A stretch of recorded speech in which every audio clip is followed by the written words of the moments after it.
সিরিয়ায় ইসরায়েলের সর্ববৃহৎ হামলা।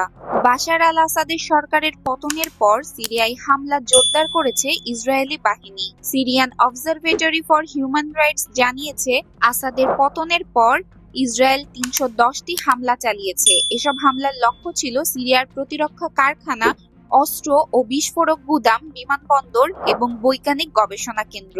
হামলা চালানো এলাকাগুলোর মধ্যে দামেস্কো, কুদসিয়া এবং সালামিয়া রয়েছে।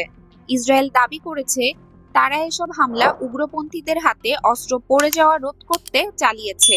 তবে সিরিয়ায় ভারী অস্ত্র নিয়ে ইসরায়েলি ট্যাঙ্ক প্রবেশের অভিযোগও উঠেছে, যা তেল আবিব নাকচ করেছে। তারা জানিয়েছে, তারা শুধুমাত্র সিরিয়ার গোলন বাফার জোনের নিয়ন্ত্রণ নিয়েছে। এর বর্তমান পরিস্থিতি ইরান ও রাশিয়ার জন্য উদ্বেগজনক, কারণ এটি তাদের আঞ্চলিক প্রভাবকে ক্ষতিগ্রস্ত করতে পারে। সিরিয়ার ইসরায়েলি হামলার পরিপ্রেক্ষিতে আন্তর্জাতিক পর্যায়ে নানা ধরনের প্রতিক্রিয়া